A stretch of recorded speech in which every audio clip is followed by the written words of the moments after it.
ఒకసారి government medical college మీద మన వీళ్ళ ఎన్నికల ముందు ఏం మాట్లాడారో ఒకసారి ప్లేజిమా.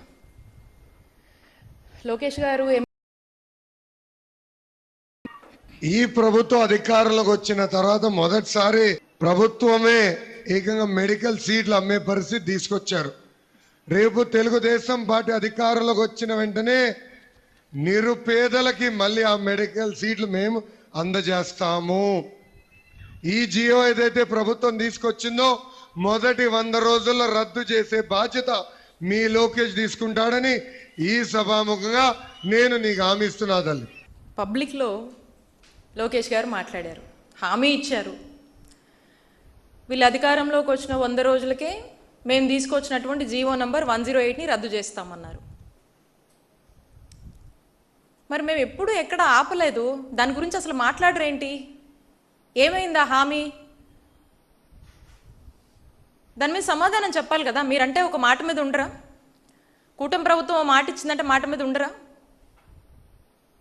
అవసరం లేదేమో, ఎందుకంటే నష్టపోయేది కానీ ఇబ్బంది పడేది కానీ బాధ అనిపించేది కానీ పేదవాడే కదా అని మీరు అనుకుంటారు. ఎందుకంటే అవుట్రైట్గా మనకు అర్థమవుతా ఉంది. 108 జీవో, ఈ జీవో తీసుకొస్తే జగన్మోహన్ రెడ్డి గారిని తీసుకొచ్చినటువంటి ఈ జీవో విధానాన్ని ఎంత క్రిటిసైజ్ చేశారండి. ఎంత క్రిటిసైజ్ చేసి ఎంత బురద జల్లే ప్రయత్నం చేశారు. ఈరోజు దీని గురించి ఎవరు మాట్లాడరు. పదే పదే ఏమంటారు, మీరు సెల్ఫ్ ఫైనాన్స్ సీట్లు తెచ్చారు అందుకే ఇబ్బంది అయింది, అట్లా ఇబ్బంది అయింది, ఇట్లా ఇబ్బంది అయింది అని చెప్పి పేర్లు పెడతా ఉంటారు. మాది అదే, ఈరోజు 100 రోజులు ఎప్పుడో అయిపోయింది, 17వ నెల. ఈ జీవోని రద్దు చేయడం కానీ ఇది కాదు, ఈ పద్ధతి కాదు, ఇంకో పద్ధతి అని చెప్పి కానీ ఈ జీవోలో ఎవరన్నా సవరణలు తెస్తారని చూసాం, అది కూడా కాదు, ఏమీ లేదు. తీరా చూస్తే పీపీపీ అని చెప్పి, ప్రైవేటైజేషన్ అని చెప్పి ఇంకెవరికో అప్పచెప్పి ఓ స్కామ్ చేయాలని ఆలోచిస్తూ ఉన్నారు. అదే స్పష్టం అవుతా ఉంది. ఆ రోజున ఎందుకు తీసుకొచ్చాం? సెవరల్ టైమ్స్ చెప్పాం, ఇప్పుడు చెప్తా ఉన్నాము. ఆ కాలేజ్, మెడికల్ కాలేజ్ అవంతట అవి సర్వైవ్ అవ్వాలి, ఎవరి మీద డిపెండ్ అవ్వద్దు. చక్కటి వరల్డ్ క్లాస్ ఫెసిలిటీస్తో ఎడ్యుకేషన్ ఉండాలి, ఇన్ఫ్రాస్ట్రక్చర్ ఉండాలి. పిల్లలకి ఎక్కడ అంతరాయం కలగకూడదు, ఆ విద్యార్థులకు కానీ అక్కడ ఉన్నటువంటి ఫ్యాకల్టీ కానీ ఓవరాల్ ఎక్కడ కూడా ఆ ఫంక్షనింగ్లో డిస్టర్బెన్సే రాకూడదు అని చెప్పేసి ఓ చక్కటి ఆలోచన చేసి అన్నీ క్యాల్కులేట్ చేసి అన్నీ బేరీ చేసుకునే ఈ ఫీ ప్యాటర్న్ మనం తీసుకురావడం జరిగింది. దీని మీద అనేక విమర్శలు కురిపించారు. ఇప్పుడు అది కూడా లేదు. మరి ఇప్పుడు చెప్పండి, ఇప్పుడు ఈ పీపీపీ అని చెప్పి చెప్తా ఉన్నారు. ఈ పీపీపీ మాడ్యూల్లో మీరు ఈరోజు ఫీ ప్యాటర్న్ గురించి చెప్పారు. ఈ ఫీ ప్యాటర్న్ అంటున్నాను నేను, మేము ఖర్చు పెట్టింది ఇంతే అంతే అని చెప్పి దాని గురించి మీరు మాట్లాడుతూ ఉన్నారు.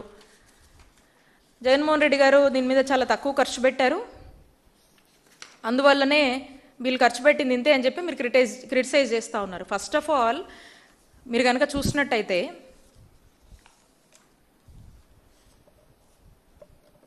జగన్మోహన్ రెడ్డి గారి టెన్యూర్లో జగనన్న అవసరమైన మేరకు ప్రభుత్వ మెడికల్ కాలేజ్ తీసుకురావాలని అనుకున్నారు.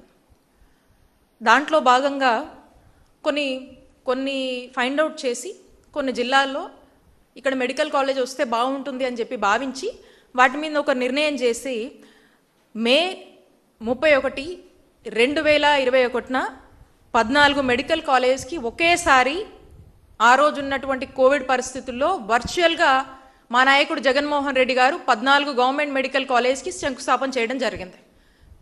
మే 2021 కోవిడ్-19 తర్వాత మేము అధికారంలోకి వచ్చిన తర్వాత ఈ పాండమిక్ని ఫేస్ చేస్తూ ఆ పాండమిక్లో ఎక్కడ ఆంధ్రప్రదేశ్ రాష్ట్ర ప్రజలు ఇబ్బంది పడకుండా అవసరమైనటువంటి అన్ని మెజర్స్ గవర్నమెంట్ కన్నా కూడా చెప్పాలంటే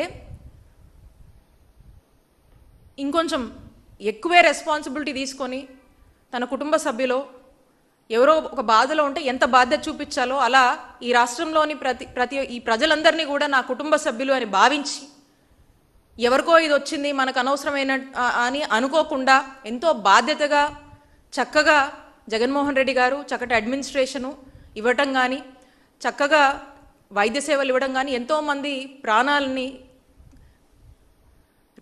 రిస్క్లో ఉన్నటువంటి ఎంతో మందిని కూడా కాపాడి అన్ని విధాలుగా కూడా ప్రభుత్వంగా తను పోషించాల్సినటువంటి బాధ్యతని పోషించి ప్రజలకు అండగా ఉండి ధైర్యాన్నిచ్చి భరోసానిచ్చి అవసరమైన అన్ని అసిస్టెన్స్ని కల్పించి మరి రాష్ట్ర ప్రజల్ని కంటికి రెప్పలా కాపాడుకున్నారు జగన్మోహన్ రెడ్డి గారు ఈ కోవిడ్ టైంలో. అంత కోవిడ్ ఉన్నా అలాంటి సిచ్యువేషన్స్ ఉన్నా కూడా ఎక్కడా కూడా తీసుకురావాలనుకున్నటువంటి ఒక ఇనిషియేటివ్ని కానీ ఒక ఆలోచనని కానీ ఎప్పుడు కూడా బ్యాక్ స్టెప్ వేయలేదు. అప్పుడు అనుకున్నాము కోవిడ్ వచ్చింది ఇట్లా అయిపోయింది, ఇప్పుడు ఇది సాధ్యమా, ఇంత ఖర్చుతో కూడింది కదా, 8,500 కోట్లు సుమారు, ఇంత ఖర్చుతో కూడింది, కానీ ఎక్కడా బ్యాక్ స్టెప్ వేయలేదు. మనం అనుకున్నాము ఇక్కడ అవసరం ఉంది, ఈ ప్రజలకు ఈ రాష్ట్రం విడిపోయిన తర్వాత టెరిషరీ కేర్ నీడ్ ఉంది, కనిపించాల్సినటువంటి బాధ్యత మన మీద ఉంది, చక్కటి వైద్య సేవలు అందించాలి, స్ట్రెంగ్తెన్ చేయాలి ఇన్స్టిట్యూషన్స్ అని చెప్పేసి మరి అడుగులు ముందుకు వేసినటువంటి విషయాలు మీ అందరికీ కూడా తెలిసినవే. ఆ తర్వాత పులివెందులు కావచ్చు, తర్వాత డిసెంబర్ 2022లో నర్సీపట్నం, ఇంకా పార్వతీపురం, ఇవన్నీ కూడా మనం ప్రారంభమయ్యాయి. అయితే ఇన్ని ఇబ్బందులు ఉన్నా కూడా ఎక్కడా కూడా బ్యాక్ స్టాబింగ్ అని కానీ బ్యాక్ స్టెప్ వేయడం కానీ ఇవేవి కూడా చేయలేదు. చాలా ట్రాన్స్పరెంట్గా, అంటే మీరు గమనిస్తే లాస్ట్ 2.5 సంవత్సరాలు వార్ ఫుటింగ్ బేసిస్లో పనులు నడిచి 2023లో మనము 5 కాలేజీలు దీనికి సంబంధించి స్వయంగా విజయనగరం నుంచి జగన్మోహన్ రెడ్డి గారి చేతుల మీదుగా ఈ 5 కాలేజీలని ఒకేసారి ప్రారంభించుకున్నటువంటి గొప్ప చరిత్ర జగన్మోహన్ రెడ్డి గారికే దక్కింది. ఎందుకంటే ఇందాక చెప్పాను కదా, 1923 నుంచి 100 సంవత్సరాల్లో ఒకే రోజున 5 గవర్నమెంట్ మెడికల్ కాలేజీలు స్టార్ట్ చేసినటువంటి ఘనత జగన్మోహన్ రెడ్డి గారికి దక్కుతుంది. This is a history. అంతటి మాన్యుమెంటల్ అచీవ్మెంట్ జగన్మోహన్ రెడ్డి గారు ఈ రాష్ట్రంలో ప్రజల్ని కాపాడేందుకు ఒక నిర్ణయం చేసి, ఒక ఆలోచన చేసి, ఒక ఆలోచనకు శ్రీకారం చుట్టి అడుగులు ముందుకు వేశారు. అండ్ నెక్స్ట్ ఫేజ్కి ఇంకొక 5 కాలేజెస్ అనుకున్నాము. మేము దిగిపోయే నాటికి మేము పెట్టినటువంటి బెస్ట్ ఎఫర్ట్స్, మేము చేసినటువంటి దాదాపుగా more than 50% of the recruitments మేము చేశాము. And major works next second ఫేజ్లో మేము అనుకున్నటువంటి 5 మెడికల్ కాలేజ్కి సంబంధించి అన్ని రకాల పనులు కానీ ఇన్ఫ్రాస్ట్రక్చర్ విషయంలో కానీ సివిల్ వర్క్స్లో కానీ అన్నిట్లో కూడా మేమున్నంత వరకు మేము బాగా అటెన్షన్ పే చేసి పాడేరు, మార్కాపురం, మదనపల్లి, పులివెందుల, ఆదోనికి సంబంధించి బెస్ట్ ఎఫర్ట్స్ మేము పెట్టాము. పాడేరు, మార్కాపురం, మదనపల్లి, పులివెందుల, ఆదోనికి సంబంధించి బెస్ట్ ఎఫర్ట్స్ మేము పెట్టాము.